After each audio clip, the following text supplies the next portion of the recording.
Welcome to our PowerPoint module for the week of September 7th.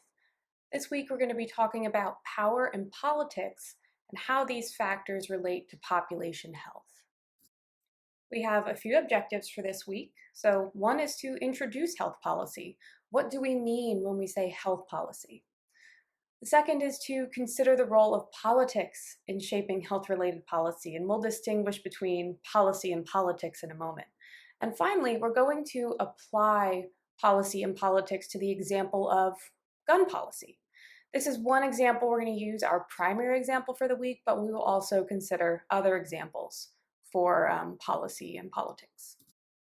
Here's what you need to turn in on Inquire this week. It's the same as every other week. Monday, you have your reading question due. Tuesday evening, you have your PowerPoint module due. We do not have any additional assignments due this Friday, the 11th. So it's just the reading question and the PowerPoint module and coming to your Zoom session. So let's start coverage of our topic for this week with an opening question. Here's your opening question. How would you define health policy? Identify an example of a health policy that affects your daily life. Anything that comes to mind. So at this point, you can pause the PowerPoint module, go to Inquire, and answer that opening question. Before we delve into health policy and examples of health policy, let's go over a few terms that are relevant here. Policy, law, and politics. These are very interrelated, but they do mean different things. So let's start with policy.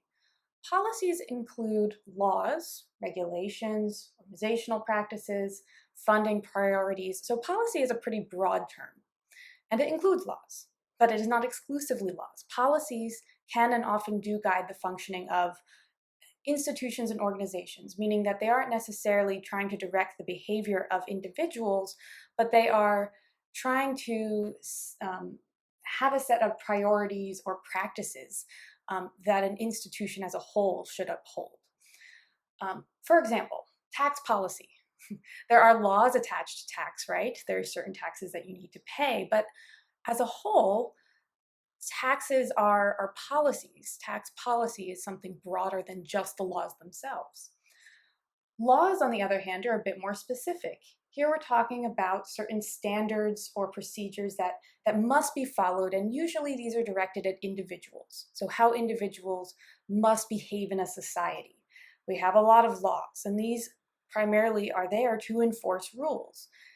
Maybe enforcement of these rules does connect to a broader policy goal, but laws are a bit more specific. There are a lot of laws that shape our lives. Seatbelt laws and laws against littering are the two I have here, but we can think of many more.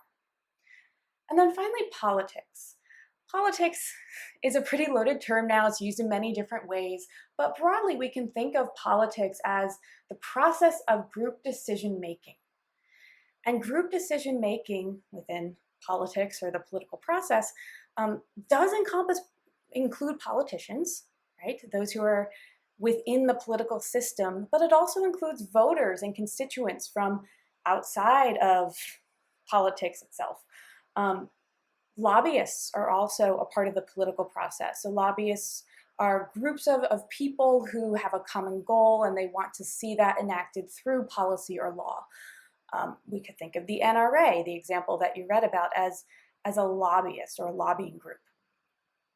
Now, the important thing we're going to discuss within the realm of politics is the division of power and how political actors have different levels of power, and that influences the political decisions that are made and who benefits from those political decisions. And we certainly see this with the example of gun policy, which is what we're going to focus on in a moment. But before we get into the example of gun policy and connect that to politics, it's important to very briefly go over the US political system. And this is by no means an exhaustive account of how policymaking operates in the US. Rather, this is a very basic overview of one distinguishing feature of the US political structure, and that is federalism. So the US political structure is an example of federalism. This means that there are multiple levels of government that are responsible for different things. We have our centralized federal government, and we have our more localized state governments, and then municipal governments within states. And there are benefits to this system, and it's not unique to the US. However, what we see is that states do tend to have a lot more power and leeway when it comes to um, political decision making compared to other countries that have a federalist structure. And there are benefits to this system. It allows for regional variation based on need. So, regional variation in policymaking, depending on what's needed, depending on cultural values and preferences, and other things that shape regional priorities. And there are benefits to this. It allows for some flexibility. However, there are drawbacks. Um, we've seen this with COVID. Uh, if states are left to make a lot of these decisions related to public health, we see uncoordinated public health responses. And we see a lot of variation in policies that relate to public health. So for those of you who listened in on the NOC Live event last week with Dr. Anderson and Dr. Persons, you heard a bit about how our political structure has shaped the COVID-19 response. That's one example of, where we can consider how federalism has shaped public health responses. Now let's get to our example of gun policy and also how this relates to politics. So the US is known for having relatively lax laws and policies around gun ownership. And we see that federal gun policies, and there are many federal gun policies, these include barring convicted felons from owning a gun, requiring background checks, age restrictions, and so on. These federal policies do provide some national level restrictions on gun ownership. However, these are not especially airtight policies. And so we see that there are a lot of loopholes and there's a lot of room for interpretation.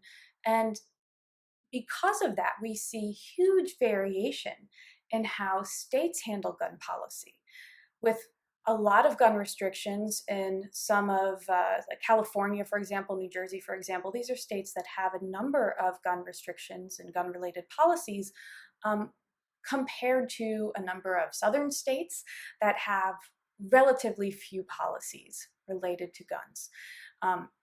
And this huge amount of variation in policy has led to a lot of variation at the state level in gun-related deaths and gun violence. So there definitely is a correlation between the existence of gun policies and the frequency and prevalence of gun violence. All right, so we do see that. We're going to get into the next couple of slides. We're going to talk about how all this connects to politics. Why do we have such lax federal gun laws, and why do we see so much variation across states in the extent of gun policy? And that relates to politics. That relates to who is in power and who is making these decisions. All right, now for your video question. I actually have a clip from last week tonight. So this is John Oliver. It's on Inquire, and it's all about the NRA and gun policy. Watch the clip and then answer the following question. How has the NRA managed to thwart efforts to reduce gun violence in the US? And there are a few examples throughout the video clip, so you can just list those examples. So you can pause here, watch a video, answer the video question, and then return to the module.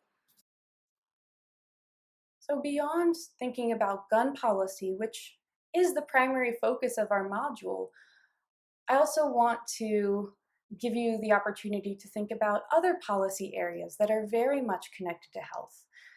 When we think about health policy, we might assume that we're talking about healthcare, or we're talking about things like a cigarette tax or a soda tax. And these are health policies. However, this is a very narrow sliver of really all of the policies that impact health. This is really the point of the Health in All Policies initiative. And I did have you peruse that website just to get a little information about what Health in All Policies is. And really this initiative is arguing that we need to consider the implications for health in every policy that exists or could exist. We need to think about how environmental policy is connected to health, economic policy, yes, healthcare, but also neighborhood structures and how policies shape neighborhood structures, law enforcement, education, and this is an incomplete list. So, all of these policy areas have implications for health. And you know this, you're in the social determinants of health course. Um, I know that you know this. But I do want you to consider these other areas, maybe in thinking about your course paper. How might policy changes in these areas affect the prevalence of the disease that you're studying? I also want to point out that there is a troubling trend here where we see all of these areas listed on the slide and many others have become more and more politicized. So politics and power structures are playing more of a role in the policymaking process instead of evidence-based. This is troubling, and we will talk about the implications of this in class. Here's your closing question. This is an opportunity for you to connect the topic for this week to your course paper. So I want you to identify a policy or a broader policy area. It doesn't have to be a specific policy or law. I want you to identify a policy that influences the prevalence of the disease or health outcome that you chose for your course paper. And then speculate on changes that could be made within this policy area to improve population health. And I'm not asking you to do any research here. Just really speculate based on what you already know about public health.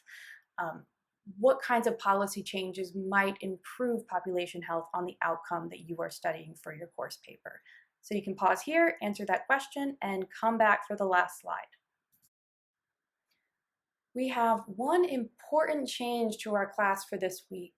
Because we won't be having synchronous classes on Friday, because some students will be moving onto campus, both groups A and B are meeting at the same time on Wednesday. So our regular class time at noon on Wednesday, and we're just going to have the entire class in one session. So you get to meet your peers. We are going to use several examples like we did in the module to consider the connection between policies, politics, and population health. So I do hope that you come prepared to discuss. That's all I have. I will see you in class on Wednesday.